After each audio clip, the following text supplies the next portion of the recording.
안녕하세요. 결혼을 앞두고 있던 30대 여성입니다. 결론부터 말씀드리자면 파혼했습니다. 그런데 파혼 이유가 너무 어이가 없어서 어디다 속 시원히 말도 못했습니다. 저희 부모님만 알고 계시는데 속상하신 부모님 붙들고 하소연할 것도 아니고 결국 익명의 힘을 빌려 하소연 좀 해보겠습니다. 저는 대학교를 졸업하자마자 사람들이 한 번쯤 들어봤을 법한 대기업에 들어갔습니다. 사실 부모님께선 제가 대학원에 가길 바라셨지만 제가 솔직히 공부에 크게 뜻이 있던 건 아니었거든요. 뿐만 아니라 그동안 저를 키우고 가르치시느라 고생하신 부모님께 더 이상은 손을 벌리고 싶지 않았던 것도 있어요.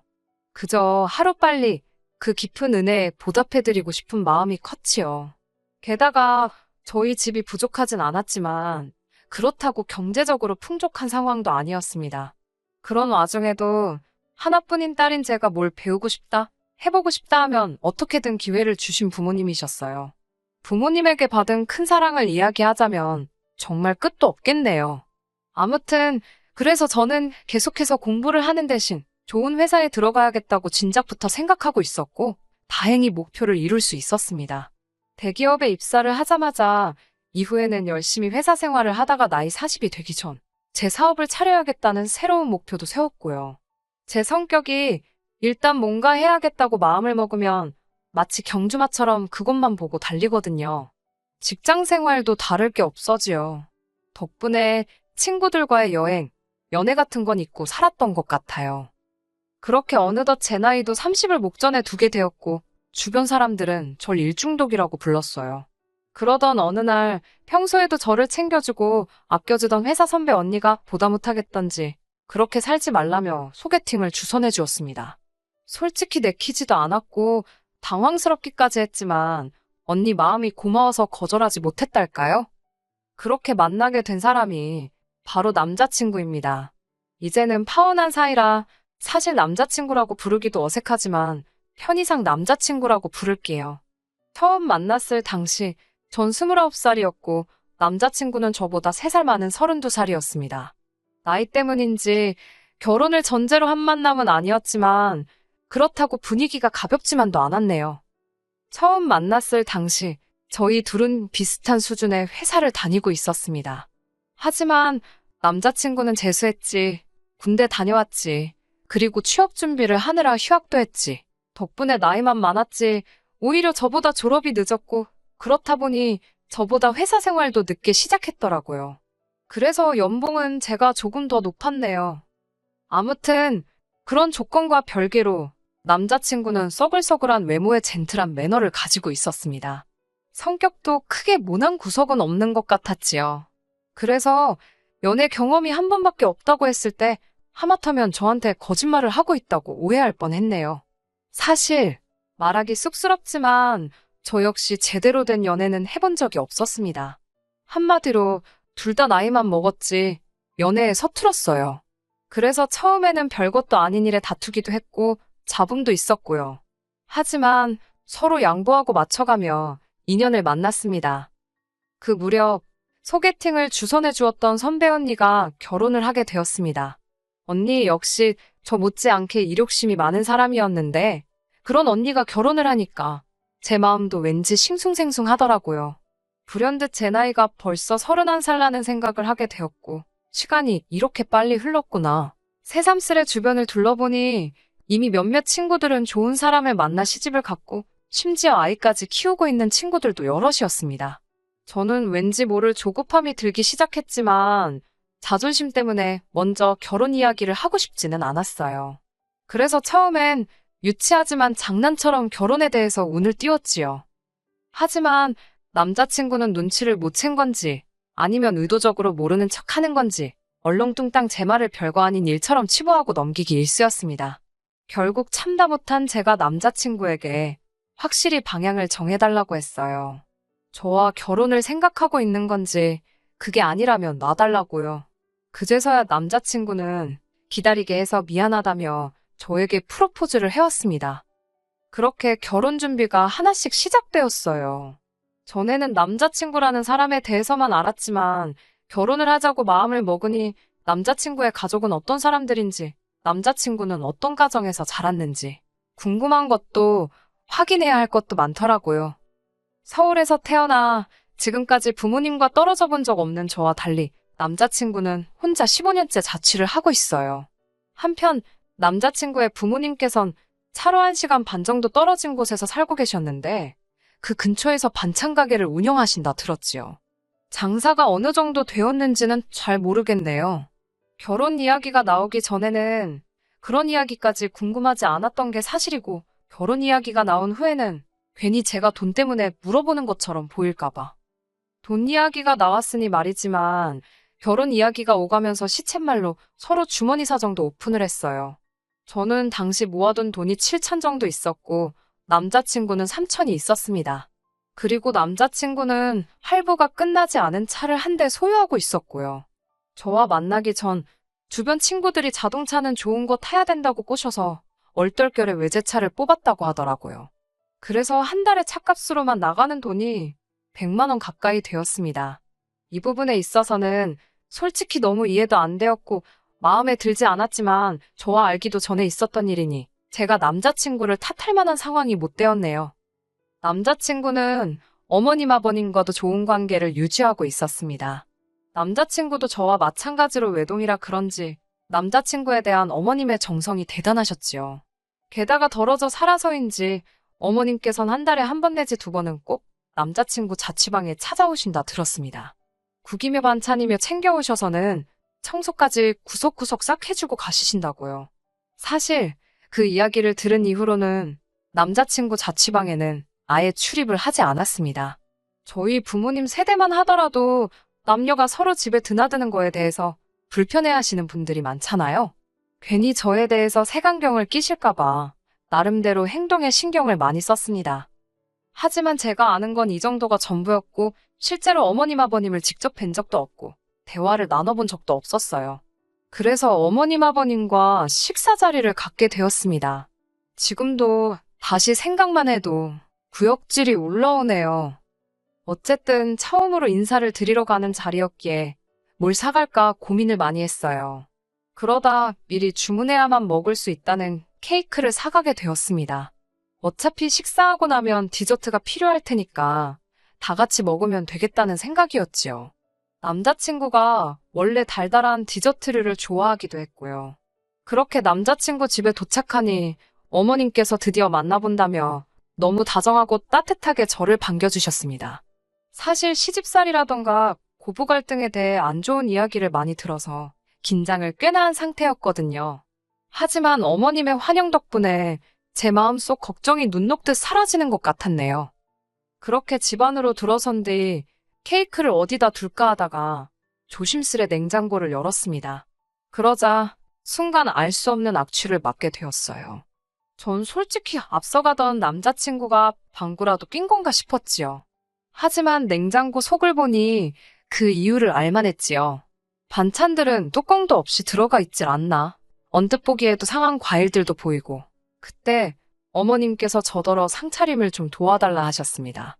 제가 냉장고 문을 닫으니 그걸 왜 닫냐며 고기 반찬들 좀 식탁에 올려놓으라고 하시는 거예요. 당황스러웠지만 일단은 시키는 대로 했지요. 그러다 고사리나물을 꺼냈는데 그 위에 하얗게 눈꽃마냥 곰팡이가 폈더라고요.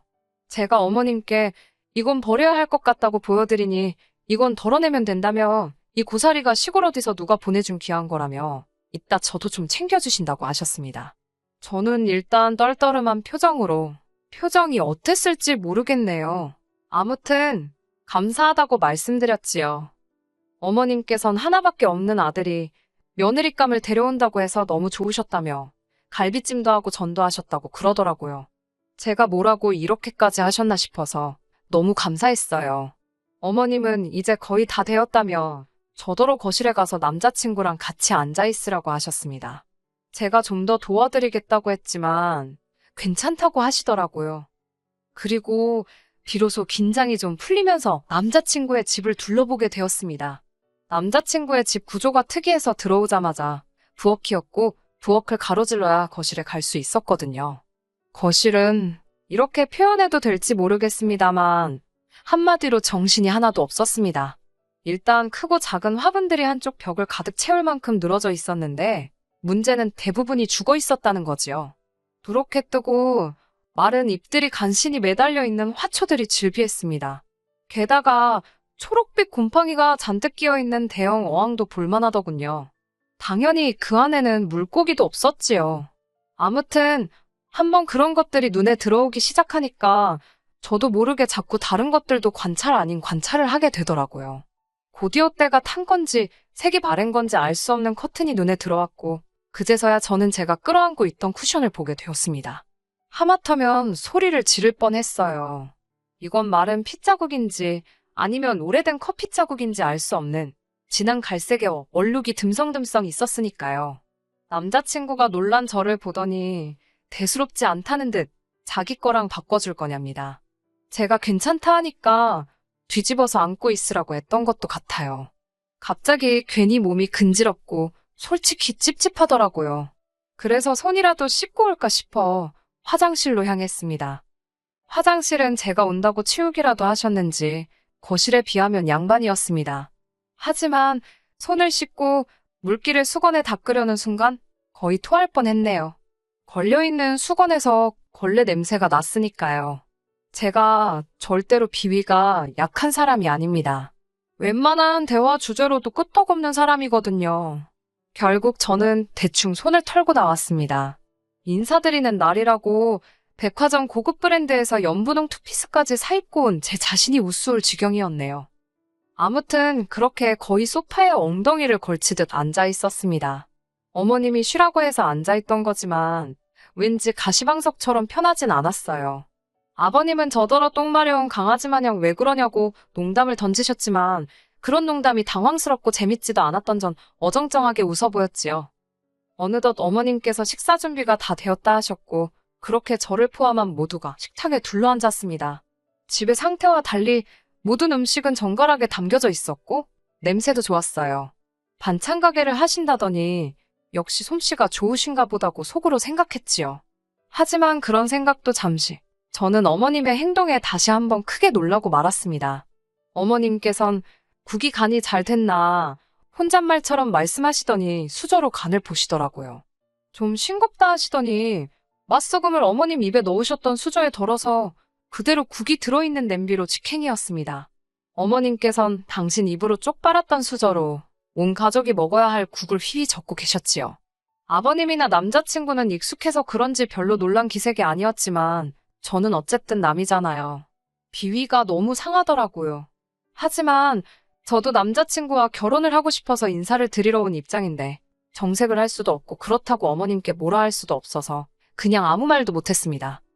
식탁에는 갈비찜이 있었는데 아버님은 며느리감 온다고 네 엄마가 큰돈 썼다면서 모처럼 갈비 뜯게 생겼다고 좋아하시더라고요. 괜히 무안하기도 했지만 정말 저 때문에 신경을 써주셨나 싶어서 비위가 상한 것과는 별개로 기분이 좋더라고요. 그런데 아버님께선 갈비찜을 정말 공격적인 속도로 드셨습니다. 문제는 다 드시고 남 뼈 있잖아요. 그 뼈를 뭐 당신 옆에다 두시거나 빈 접시에 놓으시는 게 아니고 원래 갈비찜이 담겨져 있던 그릇에 다시 넣으시는 거예요. 아직 거기엔 손도 안 댄 갈비찜이 많았는데 거기에 당신이 쪽쪽 빨아 드신 뼈다귀를 도로 가져다 놓으셨다는 얘기입니다. 저는 처음엔 설마 잘못 두셨나 하고 생각했어요. 하지만 그게 아니었지요. 몇 번이고 너무나 당연하다는 듯이 그리고 심지어 남자친구도 아버님과 똑같은 짓을 하더라고요. 제가 놀라서 작은 목소리로 그걸 왜 거기다 놓냐고 한쪽에 따로 두라고 했습니다. 그러자 남자친구가 우린 원래 여기다 놓는데? 그러는 거예요. 어머님도 저더러 너도 그 뼈 식탁에 놓지 말라고 괜히 식탁 닦아야 된다고 그러셨습니다. 정말이지 각자 입에서 나왔다 들어갔다를 반복했던 뼈가 다시 고기가 들어있던 접시에 담기는 걸 한번 상상해보세요. 정말 식욕이 뚝 떨어졌어요. 그래도 당장이라도 토해버리고 싶은 걸 억지로 참고 어머님이 휘휘 저어 떠주신 국물하고 간신히 밥을 삼켰네요. 그러자 어머님께선 왜 이렇게 못 먹냐며 손수 고기를 발라 제 수저 위에 올려주셨습니다. 어쩔 수 없이 어거지로 한 입을 먹었는데 어머님이 고기가 부족한 것 같다며 뼈다귀로 가득한 접시를 들고 가시더니 다시 그 위에 갈비찜을 채워오셨지요. 하지만 이런 문제로 제가 파혼을 한 건 아닙니다. 솔직히 집안마다 가풍도 다르고 환경도 다르니 제가 어느 정도는 이해를 해야 한다고 생각했어요. 하지만 이건 가풍이나 문화가 아니라 상식을 벗어난 일이잖아요. 게다가 구역질이 날 법한 일은 여기서 끝나지 않았습니다. 모두가 식사를 마치자 어머님께선 반찬통 하나를 꺼내 남은 반찬을 전부 모아 담으셨지요. 먹다 남은 반찬이요. 그때만 해도 전 솔직히 어머님이 음식물 쓰레기 모으시는 줄 알았네요. 아버님께선 제가 사온 케이크 맛 좀 보자고 하시며 거실에서 2차로 디저트를 먹자고 케이크를 꺼내오셨습니다. 제가 부엌에 접시를 가지러 가려니까 어머님께서 접시를 못하러 쓰냐고 설거지거리만 늘어난다며 대충 먹자고 하셨어요. 떨떠름했지만 유난 떤다 소리 들을까봐 네 하고 자리에 앉았습니다. 케이크를 꺼내니 아버님께선 당신은 이 크림이 그렇게 좋다며 당신 수저로 크림만 떠드시기 시작하셨습니다. 문제는 잘라서 당신이 드실 부분만 건드시는 게 아니라 케이크 한 판을 다 그렇게 훑어드시는 게 아니겠어요? 보다 못한 제가 아버님께 좀 덜어 드시는 게 어떻겠냐고 돌려서 말씀을 드렸지만 됐다고 하시길래 결국 솔직히 말씀드렸습니다. 아버님 침이 여기저기 다 묻어서 다른 식구들은 어떻게 먹냐고요. 웃으며 농담처럼 말씀드리니 아버님도 막 웃으시면서 당신 침은 로얄 젤리랍니다. 그러면서 저더러 한 숟갈 줄까? 그러시며 막 당신 수저에 침 뱉는 신용을 내셨다니까요. 그 꼴을 보고 전 더는 구역질을 참지 못했고 순간 분위기가 아주 싸해졌습니다. 결국 제가 죄송하다고 먼저 가보겠다며 자리를 일어섰는데 어머님이 아까 남은 반찬을 쌌던 반찬통을 제 손에 들려주시며 집에 가져가서 고추장 넣고 비벼 먹으랍니다. 저는 어이가 없어서 됐다고 말씀드리고 그대로 집을 나왔네요.